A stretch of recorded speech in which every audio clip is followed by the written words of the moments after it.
빗소리가 창문을 두드리는 어느 가을밤, 한 여자가 떨리는 손으로 문을 두드렸습니다. 여기 아직 영업하시나요?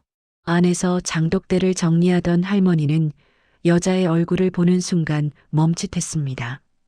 낯익은 듯, 그리운 듯한 느낌. 하지만 그럴 리 없었죠.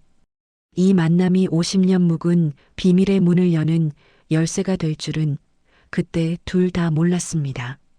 여러분, 오늘 들려드릴 이야기는 폐업 직전 시골 식당에서 벌어진 기적 같은 일입니다.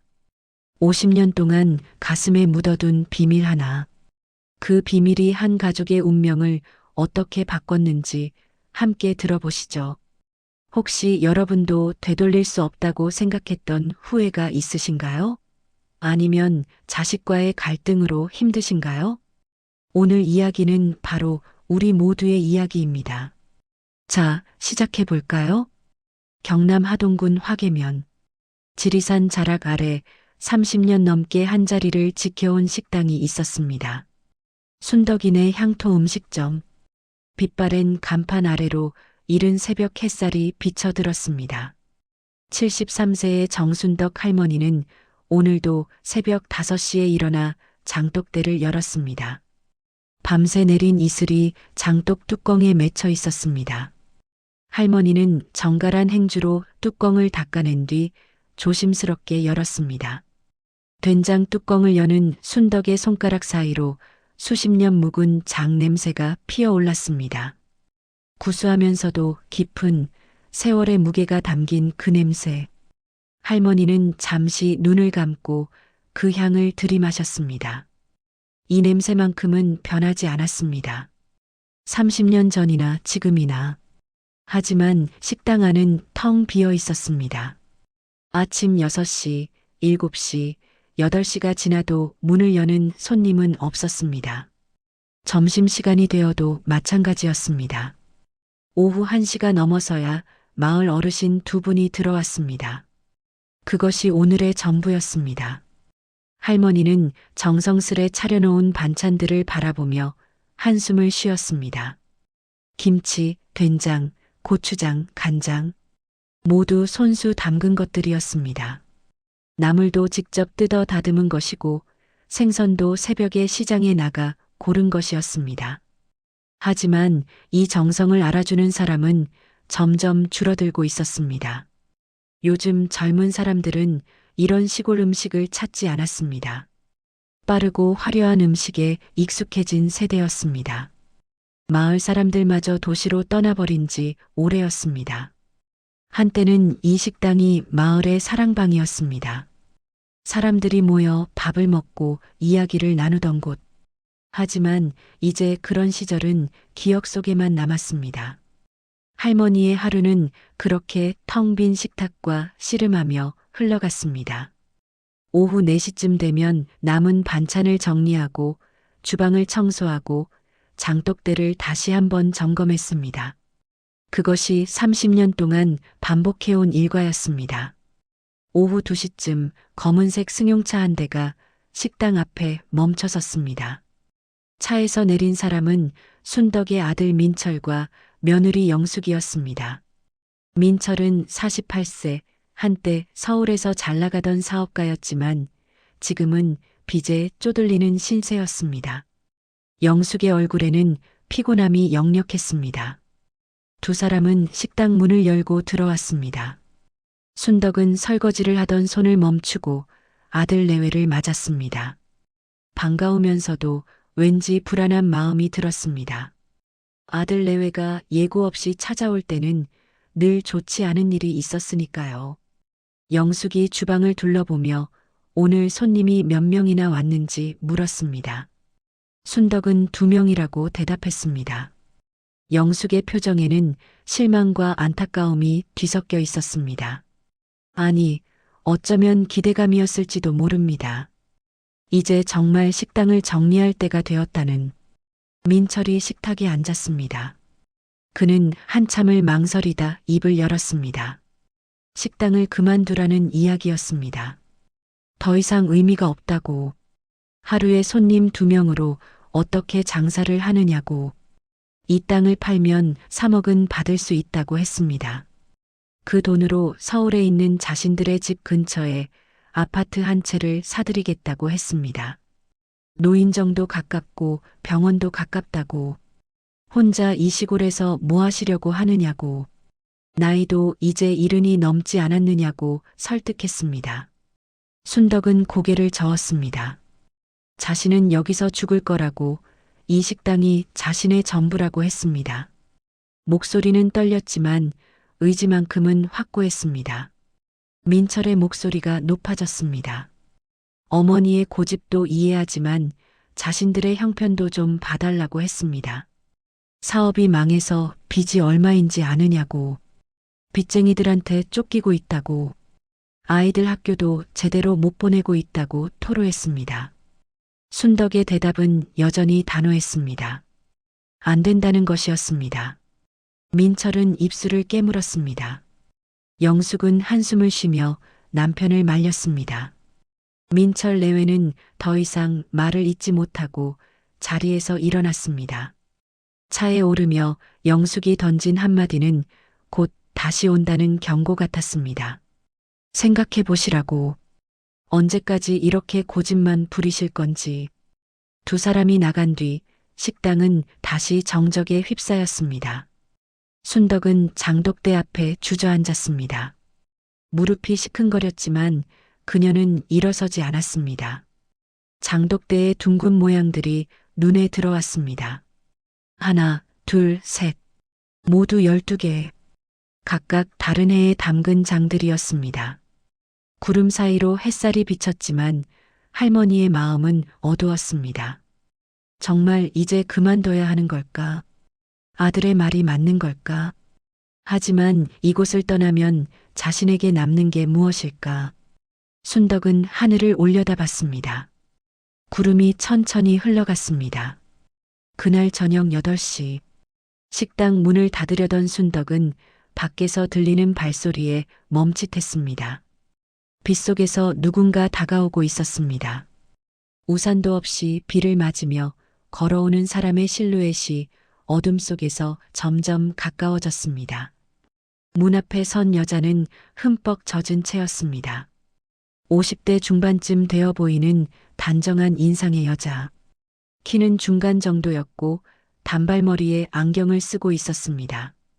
옷차림은 소박했지만 품위가 느껴졌습니다. 그녀는 떨리는 목소리로 영업이 끝났느냐고 물었습니다.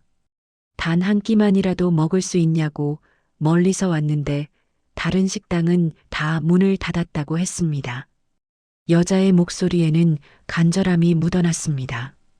순덕은 여자의 얼굴을 찬찬히 들여다봤습니다. 어딘가 낯익은 느낌, 눈매가, 코끝이, 입가의 주름이, 특히 그 눈빛, 슬프면서도 따뜻한 그 눈빛이 어디선가 본 것 같았습니다. 하지만 그럴 리 없었습니다. 할머니는 고개를 저으며 그 느낌을 떨쳐냈습니다. 나이가 들어서 착각하는 거라고 스스로에게 말했습니다. 순덕은 여자를 안으로 들였습니다. 비에 젖은 여자에게 수건을 건넸습니다. 여자는 고맙다며 머리와 옷을 닦았습니다. 그리고 식탁에 앉아 주변을 둘러봤습니다.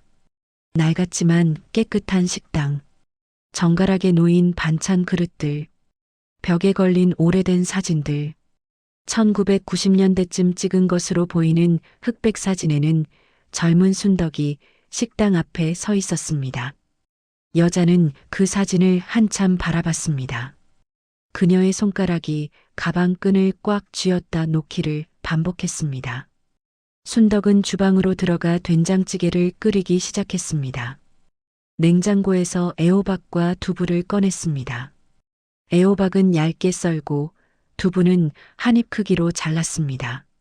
냄비에 물을 붓고 멸치와 다시마를 넣어 육수를 냈습니다. 육수가 끓기 시작하자 된장을 풀었습니다.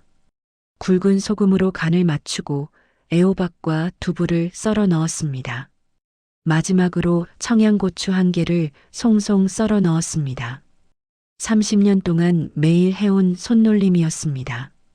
눈을 감고도 할 수 있을 정도로 익숙한. 잠시 후 밥상이 차려졌습니다. 흰 쌀밥, 구수한 된장찌개, 집에서 담근 김치와 나물들. 순덕은 밥상을 여자 앞에 놓았습니다. 여자는 첫 숟가락을 떠서 입에 넣는 순간 눈을 감았습니다. 여자의 눈가에 눈물이 맺혔습니다.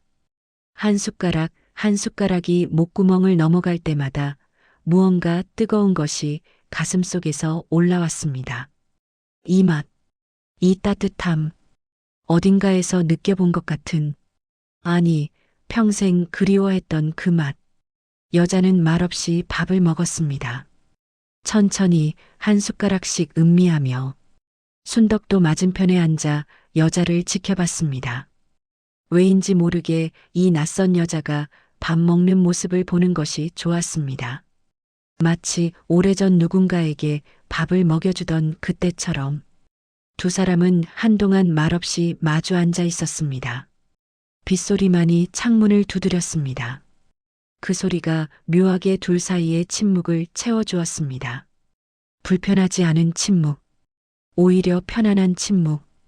밥을 다 먹은 여자가 이 근처에 묵을 곳이 있는지 물었습니다. 순덕은 마을 여관이 하나 있지만 지금쯤 문을 닫았을 거라고 대답했습니다. 밤 9시가 넘으면 여관 주인도 잠자리에 든다고 했습니다. 여자는 잠시 망설이다 오늘 하룻밤만 여기서 묵어도 되냐고 물었습니다. 아침 일찍 떠나겠다고 약속했습니다. 순덕은 난감한 표정을 지었습니다. 낯선 사람을 집에 들이는 것은 처음이었습니다. 30년 동안 식당을 하면서도 한 번도 없었던 일이었습니다. 하지만 이 빗속에 여자를 내보낼 수도 없는 노릇이었습니다. 게다가 이 깊은 밤에 갈 곳도 없는 사람을. 순덕은 위층에 빈 방이 하나 있다며 거기를 쓰라고 했습니다. 여자는 여러 번 고마움을 표했습니다. 정말 감사하다고, 은혜를 잊지 않겠다고 말했습니다. 순덕은 여자를 2층으로 안내했습니다. 계단을 오르며 순덕의 무릎이 삐걱거렸습니다. 여자가 할머니의 팔을 부축했습니다. 순덕은 괜찮다며 손사래를 쳤지만 여자는 계속 부축했습니다. 2층 방은 작았지만 깨끗했습니다. 이불은 햇볕 냄새가 났습니다. 순덕이 며칠 전 날씨 좋을 때 널었던 것이었습니다. 여자는 방 안을 둘러봤습니다. 창문으로 장독대가 보였습니다. 순덕이 내려간 뒤 여자는 창문을 열고 밖을 내다봤습니다. 빗소리가 더 크게 들렸습니다. 어둠 속에 장독대가 희미하게 보였습니다. 둥근 항아리들이 비를 맞으며 서 있었습니다. 여자는 가방에서 낡은 사진 한 장을 꺼냈습니다. 손때가 묻어 모서리가 다른 흑백 사진. 사진 속엔 젊은 여자가 아기를 안고 있었습니다. 여자의 얼굴에는 슬픔과 사랑이 뒤섞여 있었습니다. 아기는 잠들어 있었습니다. 사진 속 여자의 얼굴은 지금 아래층에서 설거지를 하고 있을 그 할머니와 너무나 닮아 있었습니다. 50년의 세월을 거슬러 올라간 그 얼굴. 주름이 없고 머리가 검고 눈빛이 더 선명했던 그때의 얼굴. 여자는 사진을 가슴에 품고 눈을 감았습니다. 입술을 깨물었습니다. 눈물이 볼을 타고 흘러내렸습니다. 50년, 반세기, 그토록 긴 시간을 기다렸습니다. 마침내 이곳에 왔습니다. 어머니가 있는 곳에. 여자는 침대에 누웠습니다. 하지만 잠이 오지 않았습니다. 아래층에서 할머니가 움직이는 소리가 희미하게 들렸습니다. 설거지하는 소리, 문 닫는 소리, 계단 오르는 소리. 여자는 그 소리들을 하나하나 귀 기울여 들었습니다. 다음 날 새벽, 여자는 새소리에 잠에서 깼습니다. 창밖이 희뿌옇게 밝아오고 있었습니다. 시계를 보니 새벽 5시 반이었습니다.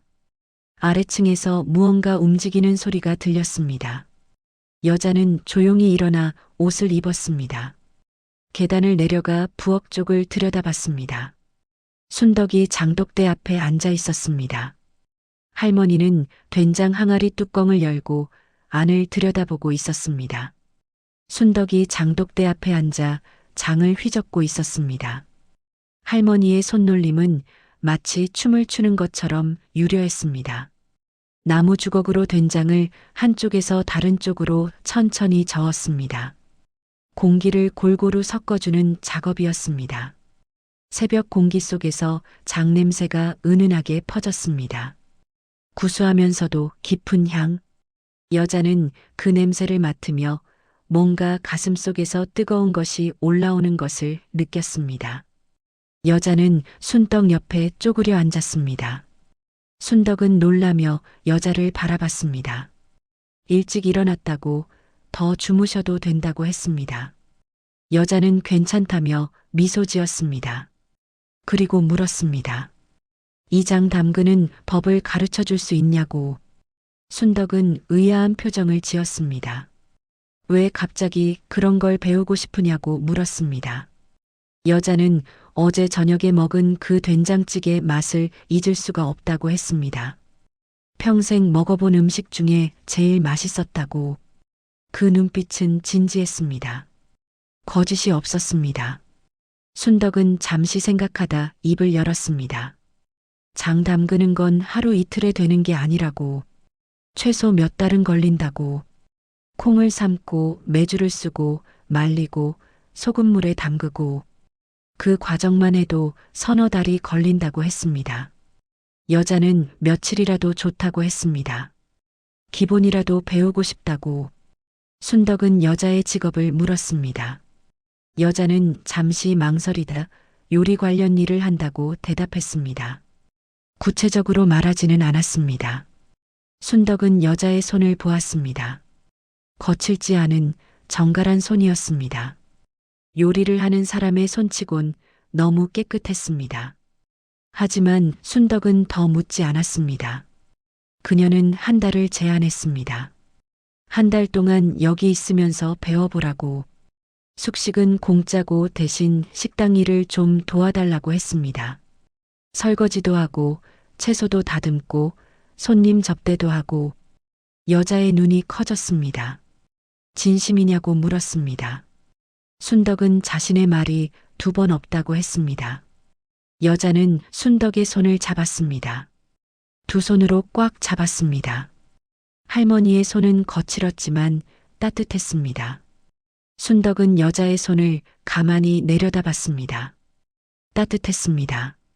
오랜만에 느껴보는 온기였습니다. 아들도 며느리도 이렇게 자신의 손을 잡아준 적이 없었습니다. 하지만 이 낯선 여자는 진심을 담아 자신의 손을 잡아주고 있었습니다. 순덕이 여자의 이름을 물었습니다. 김은혜라는 대답이 돌아왔습니다. 순덕은 자신의 이름을 알려주었습니다. 정순덕이라고. 은혜는 그 이름을 마음속으로 되뇌었습니다. 정순덕? 엄마. 나의 엄마. 두 여자는 새벽 햇살 아래 마주보며 미소를 지었습니다.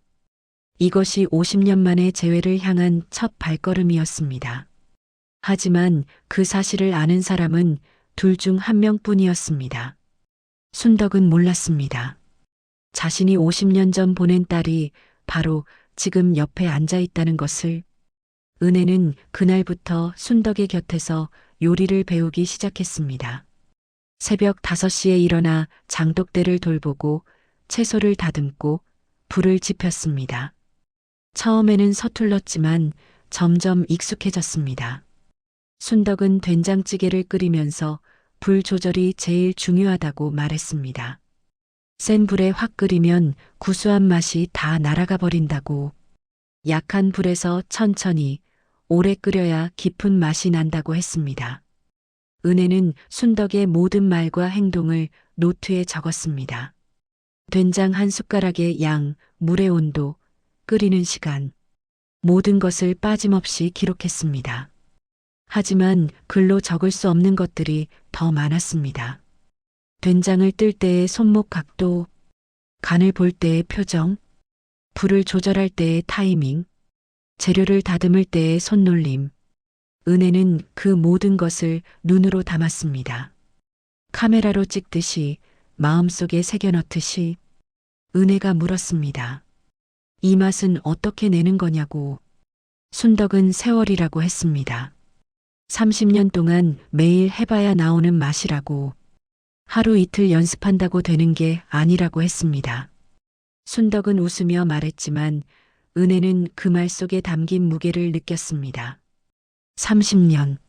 할머니는 30년 동안 이 자리에서 무엇을 생각하며 장을 담그고 음식을 만들었을까? 무엇이 할머니를 이 자리에 붙들어 두었을까? 은혜는 할머니의 뒷모습을 바라봤습니다. 굽은 어깨, 거친 손, 흰머리. 그 속에 담긴 세월이 보였습니다. 고단했을 그 세월, 외로웠을 그 시간. 하지만 포기하지 않고 이 자리를 지켜온 그 의지. 며칠이 지나자 식당에 조금씩 변화가 생기기 시작했습니다. 은혜가 주방을 돕기 시작하면서 음식이 나오는 속도가 빨라졌습니다. 손님을 맞는 분위기도 밝아졌습니다. 오늘은 손님이 5명이나 왔습니다. 어제보다 3명이 늘었습니다. 순덕도 신기해했습니다. 갑자기 왜 손님이 늘었는지 모르겠다고 했습니다. 손님이 늘어난 이유는 따로 있었습니다. 은혜가 마을 어귀에 작은 안내판을 세웠던 것입니다. 30년 전통 손맛, 순덕이네 향토 음식점. 하동읍에서 15분. 깨끗한 글씨로 써서 나무 판자에 붙였습니다. 그리고 은혜는 몰래 자신의 SNS에 식당 사진을 올렸습니다. 물론 자신의 얼굴은 나오지 않게 조심스럽게. 순덕에게도 비밀이었습니다. 아직은 알리고 싶지 않았습니다. 지리산 자락에 숨은 맛집이라는 글과 함께 할머니가 장독대 앞에 앉아 있는 뒷모습 사진을 올렸습니다. 새벽 햇살을 받으며 장을 돌보는 할머니의 모습. 그 사진에는 세월과 정성이 담겨 있었습니다. 댓글이 달리기 시작했습니다. 어디냐고, 주소를 알려달라고, 꼭 가보고 싶다고. 은혜의 팔로워는 100만 명이 넘었습니다. 그중 절반만 관심을 가져도 엄청난 숫자였습니다. 하지만 은혜는 구체적인 주소를 알려주지 않았습니다. 아직은 때가 아니었습니다. 자신의 정체를 밝히기 전까지는, 할머니가 준비될 때까지는 서서히 천천히 다가가고 싶었습니다. 어느 날 저녁 마지막 손님이 떠난 뒤 순덕과 은혜는 식당 마당에 앉아 막걸리를 마셨습니다. 초여름 밤 공기가 시원했습니다. 마당에 놓인 평상 위에 2사람이 나란히 앉았습니다. 순덕이 은혜에게 가족이 있냐고 물었습니다. 은혜는 잠시 망설였습니다. 부모님은 어릴 때 잃었다고 대답했습니다. 양부모님이 키워주셨다고, 정말 좋은 분들이셨다고 덧붙였습니다. 순덕은 힘들었겠다며 은혜의 어깨를 토닥였습니다. 부모 없이 자란다는 게 얼마나 외로운 일인지 안다고 했습니다. 은혜는 고개를 끄덕였습니다. 외로웠다고, 특히 어릴 때는 더 그랬다고. 은혜는 이번에는 순덕에게 물었습니다. 할머니는 가족이 있느냐고. 순덕은 하늘을 올려다봤습니다. 별이 쏟아질 것처럼 많았습니다. 아들 하나 있다고 대답했습니다. 서울에서 산다고. 요즘은 식당 정리하라고 자꾸 찾아온다고 했습니다. 은혜가 왜 이 식당이 그렇게 소중하냐고 물었습니다. 순덕은 한참 동안 말이 없었습니다. 별이 쏟아지는 하늘을 바라보며 깊은 숨을 들이쉬었습니다. 그리고 천천히 입을 열었습니다. 여기가 자신의 전부라고. 젊었을 때 큰 실수를 하나 했다고. 그 대가로 평생을 여기서 속죄하며 산 거라고 했습니다. 이 식당을 30년 동안 지켜온 것도 그 속죄의 일부라고. 은혜의 심장이 빠르게 뛰었습니다. 무슨 실수냐고 조심스럽게 물었습니다.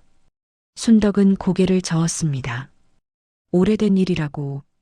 이제 와서 말해봐야 소용없다고. 용서받을 수도 없는 일이라고 했습니다. 은혜는 더 묻지 못했습니다. 하지만 그녀는 알고 있었습니다. 가방 속에 간직한 그 흑백 사진, 50년 전 아기를 안고 있던 젊은 여자의 얼굴, 그 여자가 바로 지금 옆에 앉아 있는 이 할머니였습니다. 은혜는 순덕의 손을 꽉 잡았습니다. 순덕은 고개를 돌려 은혜를 바라봤습니다. 달빛 아래 두 여자의 눈빛이 마주쳤습니다. 순덕의 눈에는 슬픔이, 은혜의 눈에는 이해와 용서가 담겨 있었습니다. 일주일이 지난 어느 날, 민철 내외가 다시 식당을 찾아왔습니다. 오후 3시쯤이었습니다. 점심 장사가 끝나고 저녁 준비를 하기 전이었습니다. 영숙이 주방에서 설거지를 돕고 있는 은혜를 발견했습니다. 낯선 여자가 왜 여기 있는지 순덕에게 물었습니다. 순덕은 서울에서 온 손님이라고 대답했습니다. 요리 배우러 왔다고 해서 한 달 묵게 해줬다고 했습니다. 민철이 놀라며 물었습니다. 모르는 사람을 집에 들이면 어떻게 하냐고. 요즘 세상이 얼마나 무서운데. 혹시 무슨 일이라도 생기면 어쩌려고 하느냐고 걱정했습니다. 순덕은 괜찮다고 했습니다. 좋은 사람이라고. 식당 일도 많이 도와준다고. 손님도 예전보다 늘었다고 말했습니다. 그때 은혜가 주방에서 나왔습니다. 손을 닦으며 정중하게 인사했습니다. 자신을 김은혜라고 소개했습니다. 민철 내외도 인사를 받았습니다. 영숙의 눈빛이 이상하게 변했습니다. 은혜를 위아래로 훑어봤습니다. 그리고 갑자기 물었습니다. 혹시 그 유명한 요리 블로거 김은혜 아니냐고. 순간 은혜의 얼굴이 굳었습니다. 영숙은 자신이 은혜의 팬이라고 흥분하며 말했습니다. SNS 팔로워가 100만 명이 넘는다고, TV에도 나온다고, 책도 냈다고 떠들어댔습니다. 영숙의 목소리가 갑자기 밝아졌습니다. 순덕은 놀란 표정으로 은혜를 바라봤습니다. 유명한 사람이었냐고 물었습니다. 은혜는 애써 태어난 척하며 그냥 일을 좀 하는 거라고 대답했습니다. 영숙은 순덕을 붙잡고 귓속말을 했습니다. 이거 대박이라고. 저 사람이 식당을 방송에 내보내면 손님이 엄청 늘어날 거라고. 이 기회를 놓치면 안 된다고 했습니다. 순덕은 고개를 저었습니다. 그런 건 필요 없다고. 자신은 조용히 장사하고 싶다고 말했습니다. 하지만 민철 내외의 눈빛에는 다른 계산이 깔리기 시작했습니다. 그들은 서로를 바라보며 무언가를 속삭였습니다. 은혜는 그 모습을 지켜보며 불안한 예감이 들었습니다. 뭔가 잘못되어 가고 있었습니다. 그날 밤, 민철 내외는 차 안에서 대화를 나눴습니다. 식당에서 조금 떨어진 곳에 차를 세웠습니다. 엔진을 끄고 어둠 속에 앉아 있었습니다. 영숙이 먼저 말을 꺼냈습니다. 김은혜가 수상하다고. 유명한 블로거가 왜 시골 식당에서 한 달씩이나 묵느냐고. 분명 뭔가 속셈이 있을 거라고 했습니다. 어머니 비법 레시피를 노리는 게 아니냐고 했습니다. 요리 블로거들이 그런 걸 많이 한다고. 전통 음식점 찾아다니면서 레시피를 빼가서 자기 것처럼 만든다고 했습니다. 민철은 고개를 갸웃했습니다. 설마 그럴까? 하지만 영숙의 말에도 일리는 있었습니다. 세상에 공짜는 없으니까. 한 달이나 묵으면서 레시피를 배워간다? 뭔가 이상하긴 했습니다. 그때 민철의 휴대폰이 울렸습니다. 모르는 번호였습니다. 전화를 받자 중년 남자의 목소리가 들렸습니다. 대한식품기획실 박정훈이라는 사람이었습니다. 잠깐 만나서 이야기를 나누자고 했습니다. 좋은 제안이 있다고. 민철에게 큰 도움이 될 거라고 말했습니다. 목소리는 부드러웠지만 어딘가 강압적이었습니다. 민철과 영숙은 서로를 바라봤습니다. 무언가 불길한 예감이 들었지만 동시에 묘한 기대감도 생겼습니다. 대한식품이라면 큰 회사였습니다. 그들이 왜 자신에게 연락을 했을까? 민철은 내일 오전에 만나자고 대답했습니다. 시간과 장소를 정했습니다. 전화를 끄는 민철은 생각에 잠겼습니다. 차 밖으로 식당의 불빛이 보였습니다. 어머니와 은혜가 주방을 정리하고 있었습니다. 두 사람의 웃는 모습이 창문 너머로 보였습니다. 민철은 핸들을 꽉 쥐었습니다. 손에서 땀이 났습니다. 다음 날 오전, 민철은 하동읍 내의 한 카페에서 박정훈을 만났습니다.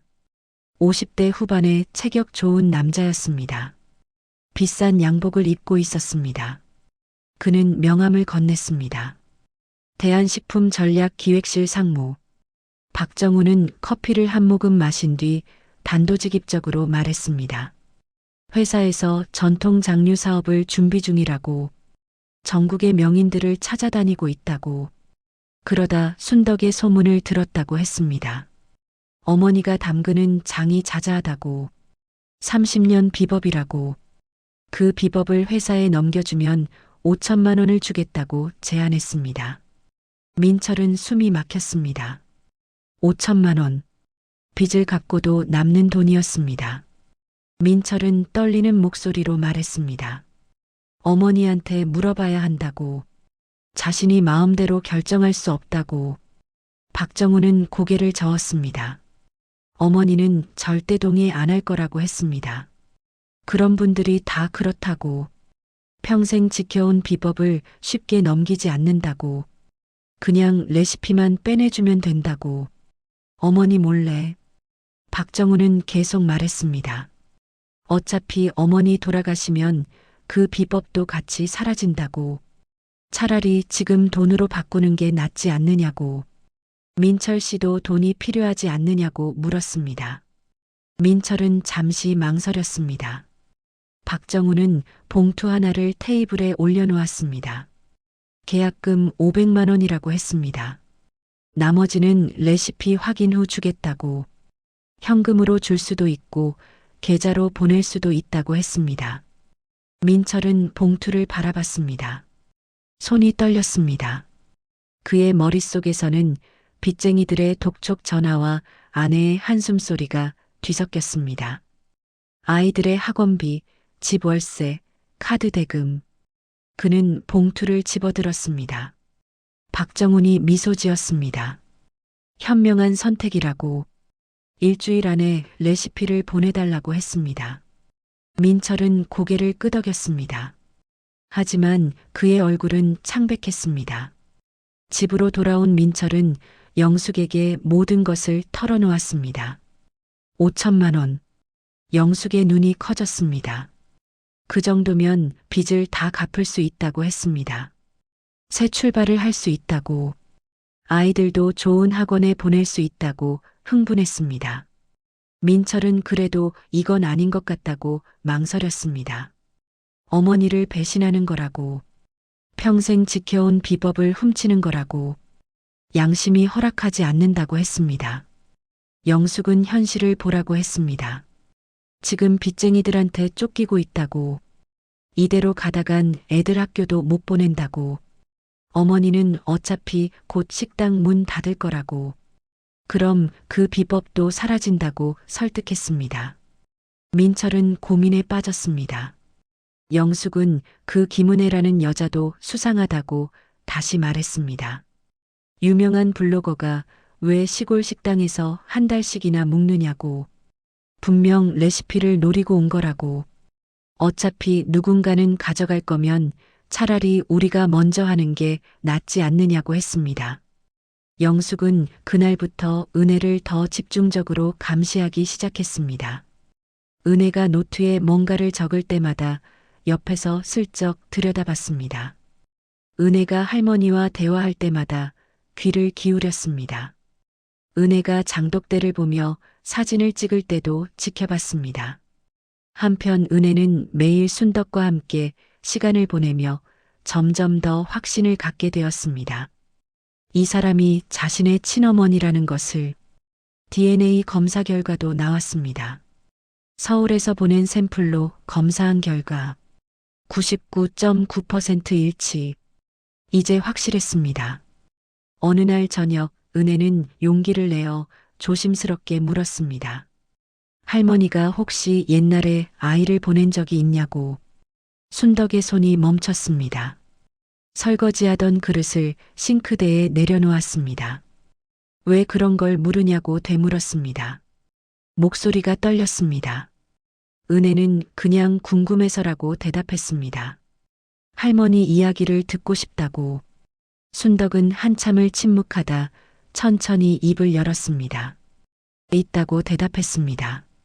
딸이었다고. 23세 낳았다고 했습니다. 은혜의 심장이 쿵 내려앉았습니다.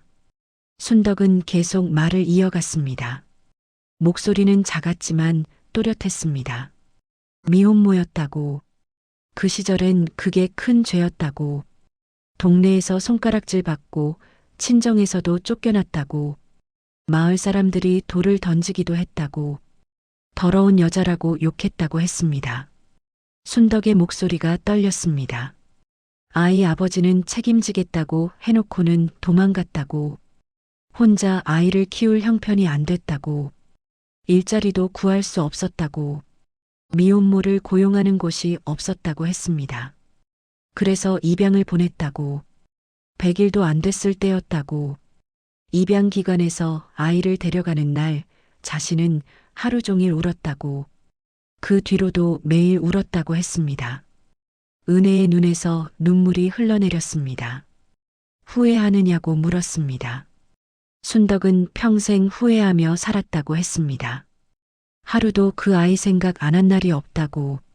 밥을 먹을 때도 잠을 잘 때도 장을 담글 때도 그 아이를 생각했다고 했습니다.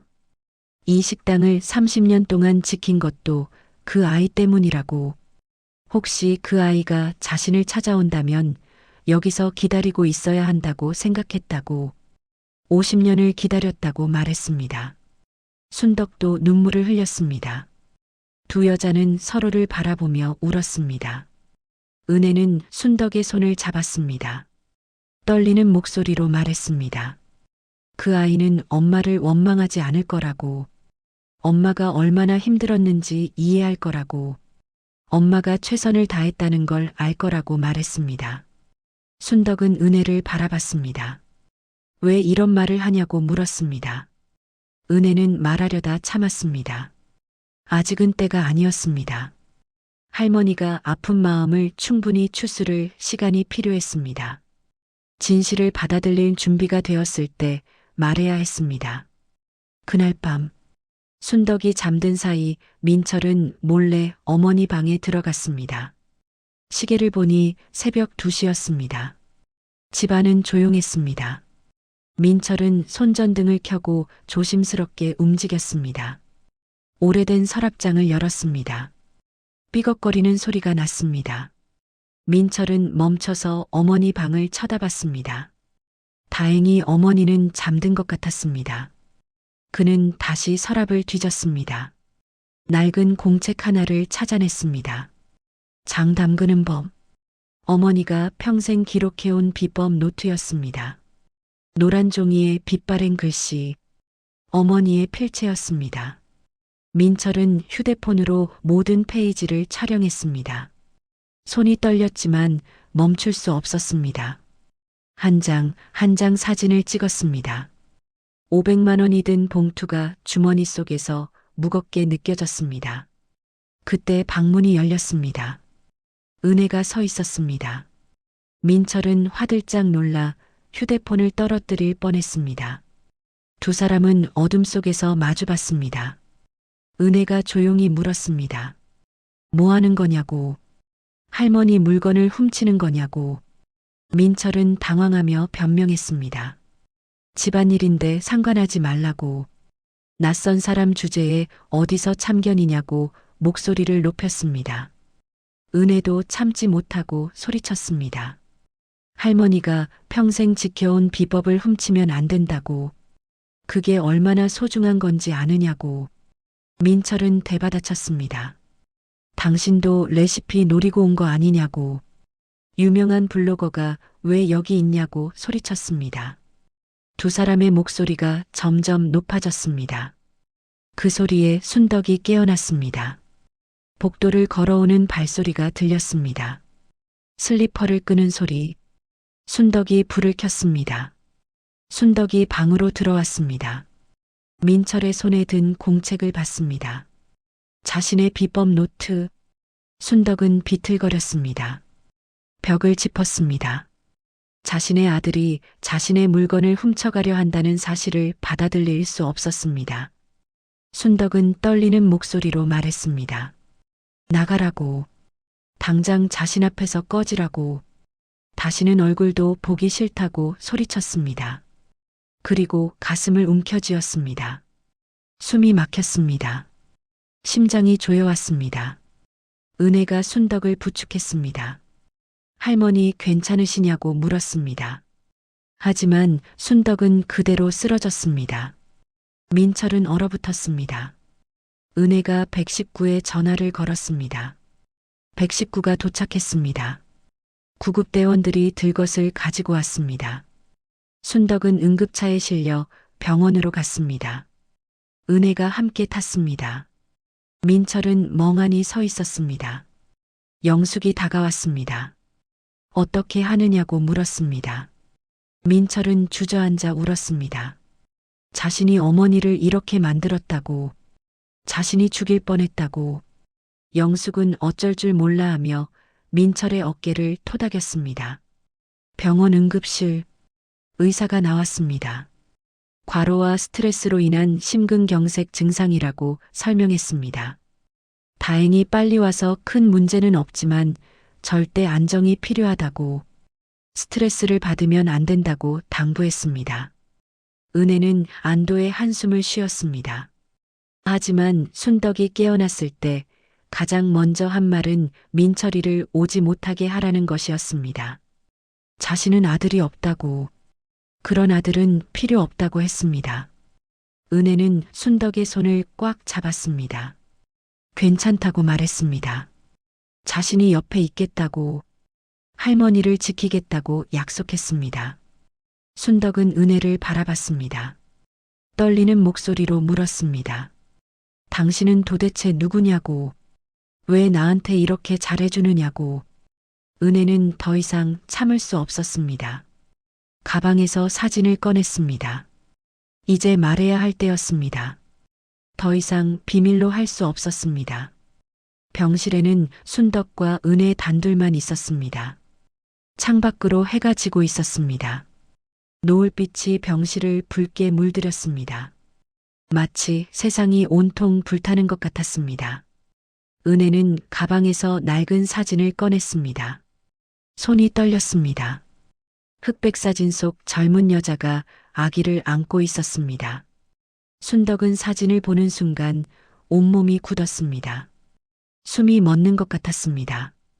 은혜가 떨리는 목소리로 말했습니다. 양어머니가 입양기관에서 받은 친어머니 사진이라고. 함께 온 편지에는 아기의 생년월일과 출생 장소가 적혀 있었다고. 하동군 화계면이라고 적혀 있었다고 했습니다. 순덕의 손이 떨렸습니다. 은혜가 말을 이었습니다. 자신이 바로 할머니가 50년 전에 보낸 그 아기라고. 이제는 엄마라고 부르고 싶다고. 평생 엄마를 찾아 헤맸다고 말했습니다. 순덕의 눈에서 눈물이 쏟아졌습니다. 입술이 떨렸습니다. 떨리는 목소리로 이름을 불렀습니다. 수연아. 은혜가 대답했습니다. 네, 엄마. 자신이 돌아왔다고, 50년 만에 엄마를 찾았다고 말했습니다. 두 사람은 껴안고 울었습니다. 50년 만에 재회였습니다. 순덕은 계속 미안하다고 말했습니다. 용서해달라고, 나쁜 엄마라고, 자격 없는 엄마라고 울며 사과했습니다. 은혜는 순덕을 더 꽉 껴안았습니다. 엄마 잘못이 아니라고 말했습니다. 자신은 행복하게 자랐다고, 양부모님이 정말 잘 키워주셨다고, 사랑을 많이 받고 자랐다고 했습니다. 엄마가 자신을 보낸 게 아니라 살린 거라고 말했습니다. 그 시절에 혼자 키우려고 했으면 둘 다 살기 힘들었을 거라고, 엄마는 최선의 선택을 한 거라고, 자신을 살리기 위한 선택이었다고 말했습니다. 순덕은 은혜의 얼굴을 쓰다듬었습니다. 주름진 손으로 딸의 볼을 어루만졌습니다. 이렇게 예쁘게 컸다고, 건강하게 자라줘서 고맙다고 말했습니다. 은혜는 엄마를 닮았다고 웃으며 울었습니다. 두 사람은 한참을 그렇게 껴안고 있었습니다. 밖에서는 간호사들이 지나다니는 소리가 들렸습니다. 하지만 병실 안은 고요했습니다. 50년 만에 찾은 평화였습니다. 복도에서 민철이 서성이고 있었습니다. 영숙과 함께 벤치에 앉아 있었습니다. 민철은 고개를 숙인 채 손톱을 뜯고 있었습니다. 간호사가 지나가며 물었습니다. 환자분 보호자냐고. 민철이 그렇다고 대답했습니다. 간호사가 말했습니다. 환자분 딸이 왔다고, 50년 만에 만났다고, 정말 감동적이라고 했습니다. 민철은 그 말을 듣고 얼어붙었습니다. 딸, 어머니한테 딸이 있었다는 것을 처음 알았습니다. 병실 문을 조금 열고 안을 들여다봤습니다. 어머니와 은혜가 손을 잡고 있었습니다. 두 사람이 닮아 보였습니다. 눈매가, 코가, 인매가 이제야 보였습니다. 두 사람이 모녀라는 것이. 민철은 무릎이 꺾였습니다. 복도 바닥에 주저앉았습니다. 자신이 무슨 짓을 한 건지 깨달았습니다. 어머니의 비법을 훔치려 했을 뿐 아니라 누나까지 의심했습니다. 자신의 진짜 누나를. 은혜가 문을 열고 복도로 나왔습니다. 민철을 봤습니다. 조용히 손짓했습니다. 들어오라고. 민철은 벌떡 일어나 병실로 들어갔습니다. 영숙도 따라 들어왔습니다. 민철은 어머니 침대 앞에서 바닥에 엎드렸습니다.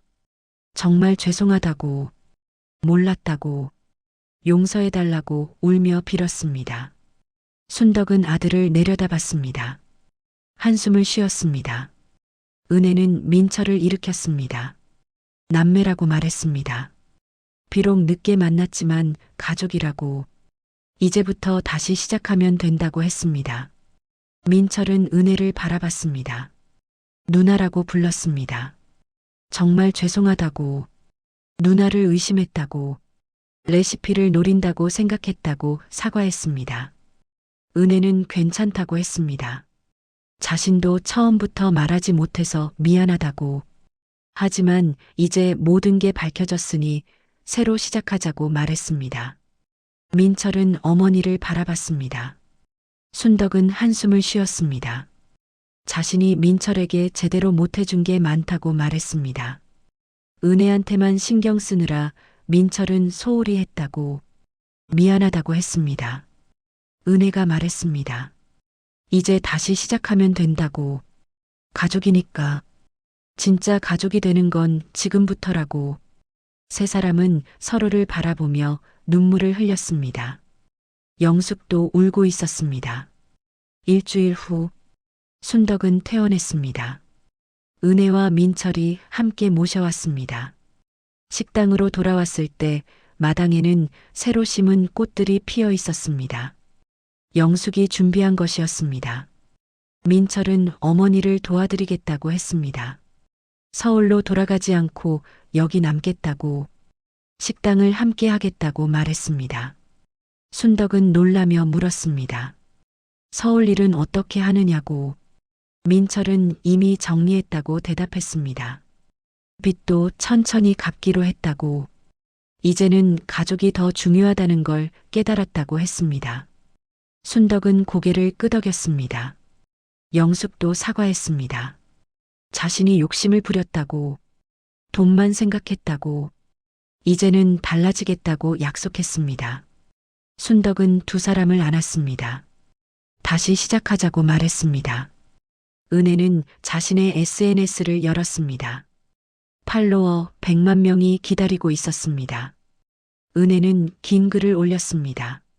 자신의 인생에서 가장 특별한 식당을 소개한다고, 친어머니가 운영하는 곳이라고, 50년 만에 만났다고, 어머니가 평생 지켜온 맛이라고, 이제 여러분과 나누고 싶다고 썼습니다. 댓글이 폭발적으로 달렸습니다. 감동이라고, 축하한다고, 꼭 가보고 싶다고, 응원한다고. 은혜는 순덕에게 휴대폰을 보여줬습니다. 순덕은 놀란 표정으로 댓글들을 읽었습니다. 눈가가 붉어졌습니다. 다음 날, 박정훈이 식당을 찾아왔습니다. 약속된 레시피를 받으러 온 것이었습니다. 민철에게 물었습니다. 준비했느냐고. 민철은 박정훈을 똑바로 쳐다봤습니다. 못 해주겠다고 말했습니다. 박정훈의 표정이 굳었습니다. 계약금은 어떻게 할 거냐고. 500만 원을 돌려줘야 한다고 했습니다. 민철은 주머니에서 봉투를 꺼냈습니다. 그대로 돌려주었습니다. 한 푼도 쓰지 않았습니다. 박정훈은 봉투를 받으며 비웃었습니다. 후회할 거라고, 5천만 원을 날린 거라고 말했습니다. 민철은 고개를 저었습니다. 이 비법은 가족의 것이라고, 팔 수 없다고, 돈으로 환산할 수 없는 가치라고 말했습니다. 은혜가 나서며 말했습니다. 상무님, 세상에는 돈으로 살 수 없는 게 있다고.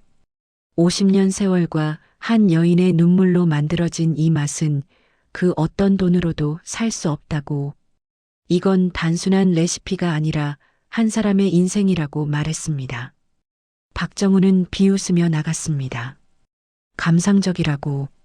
사업은 그런 식으로 하는 게 아니라고 중얼거렸습니다. 하지만 그의 뒷모습은 초라해 보였습니다. 민철은 은혜를 바라봤습니다. 은혜는 오빠를 향해 미소 지었습니다. 순덕은 두 남매를 바라보며 눈시울을 붉혔습니다. 이제야 완성된 가족이라는 생각이 들었습니다. 몇 달 후, 순덕이네 향토 음식점은 전국에서 손님이 찾아오는 명소가 되었습니다. 평일에도 예약을 해야 자리를 잡을 수 있었습니다. 주말에는 줄을 서서 기다렸습니다. 하지만 순덕은 여전히 새벽마다 장독대 앞에 앉았습니다. 이제는 은혜가 옆에 함께 앉았습니다. 어머니와 딸이 나란히 앉아 장을 돌봤습니다. 은혜가 물었습니다. 이 맛의 비밀이 뭐냐고. 순덕은 미소 지었습니다. 기다림이라고 대답했습니다. 50년을 기다렸다고. 딸이 돌아올 거라고 믿으면서 그 기다림이 이 맛을 만들었다고 말했습니다. 은혜는 순덕의 어깨에 머리를 기댔습니다. 이제 어디 안 간다고. 평생 엄마 곁에 있겠다고 약속했습니다. 순덕은 딸의 손을 잡았습니다. 이제 함께 있자고 말했습니다. 마당에서는 민철이 손님들에게 음식을 나르고 있었습니다. 밝은 표정이었습니다. 영숙은 주방에서 채소를 다듬고 있었습니다. 열심히 일했습니다. 식당 안은 웃음소리로 가득했습니다. 손님들의 웃음, 가족들의 웃음. 장독대 위로 햇살이 비쳤습니다. 50년 만에 완성된 가족의 모습이었습니다. 1년 후, 순덕과 은혜는 함께 책을 출간했습니다. 50년을 기다린 맛. 책에는 장 담그는 법과 함께 두 사람의 이야기가 담겼습니다. 미혼모의 아픔, 입양아의 그리움, 그리고 50년 만의 재회. 인쇄 수익금 전액은 미혼모 지원 단체에 기부되었습니다. 순덕과 은혜가 함께 결정한 것이었습니다. 자신들처럼 헤어져 있는 가족들이 다시 만날 수 있도록 돕고 싶다고 했습니다. 은혜는 매주 식당을 찾아왔습니다. 서울에서의 일과 식당 일을 병행했습니다. 힘들었지만 행복했습니다. 어머니와 함께 있는 시간이 무엇보다 소중했습니다. 민철 내외도 빚을 조금씩 갚아나갔습니다. 식당 일을 도우며 가족의 소중함을 배웠습니다. 아이들도 주말이면 할머니를 만나러 왔습니다. 순덕은 손주들에게 음식을 만들어주며 행복해했습니다. 어느 날 저녁, 식당 마당에서 네 사람이 둘러앉아 막걸리를 마셨습니다. 별이 쏟아지는 밤이었습니다. 은혜가 말했습니다. 제일 행복한 순간이 지금이라고. 엄마랑 가족들과 함께 이 자리에 있는 지금이라고. 순덕은 은혜의 손을 잡았습니다. 자신도 그렇다고 말했습니다. 평생 꿈꿨던 순간이라고. 민철이 말했습니다. 이제야 진짜 가족이 뭔지 알았다고. 돈보다 소중한 게 있다는 것도 배웠다고. 영숙도 고개를 끄덕였습니다. 욕심을 버리고 나니 더 많은 것을 얻었다고. 진짜 행복이 뭔지 알게 됐다고 말했습니다. 네 사람은 별이 쏟아지는 하늘을 올려다봤습니다. 장독대 위로 달빛이 흘렀습니다. 은은한 빛이 항아리들을 비쳤습니다. 50년을 기다린 맛. 그것은 단순히 장맛이 아니었습니다.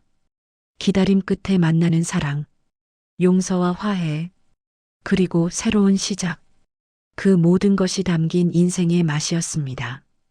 여러분, 오늘 이야기 어떠셨나요? 정순덕 할머니와 김은혜, 그리고 정민철 가족의 이야기였습니다. 50년 만에 만난 모녀, 돈 때문에 방황했던 아들. 하지만 결국 그들은 진정한 가족의 의미를 깨달았습니다. 이 이야기가 우리에게 주는 교훈은 무엇일까요? 첫째, 진짜 값진 것은 돈으로 살 수 없다는 것입니다. 순덕 할머니의 장맛은 30년 세월과 50년 기다림이 만든 것이었습니다. 박정훈이 제시한 5천만 원으로는 결코 살 수 없는 가치였습니다. 둘째, 늦었다고 생각할 때가 가장 빠를 때입니다. 은혜는 50년이 지나서야 어머니를 만났지만 그것으로 충분했습니다. 용서와 화해는 언제나 가능합니다. 포기하지 않는 한. 셋째, 가족의 소중함입니다. 민철은 돈에 눈이 멀어 어머니를 배신했지만 결국 깨닫고 돌아왔습니다. 진정한 행복은 가족과 함께 있을 때 찾아옵니다. 혹시 여러분도 헤어진 가족이 있으신가요? 아니면 자식과의 갈등으로 힘드신가요? 이 이야기가 작은 위로와 용기가 되었으면 좋겠습니다. 아직 늦지 않았습니다. 진심을 담아 다가간다면 분명 마음은 통할 것입니다. 50년을 기다린 순떡 할머니처럼 여러분도 희망을 놓지 마시길 바랍니다. 오늘도 들어주셔서 감사합니다. 다음에 또 따뜻한 이야기로 찾아뵙겠습니다.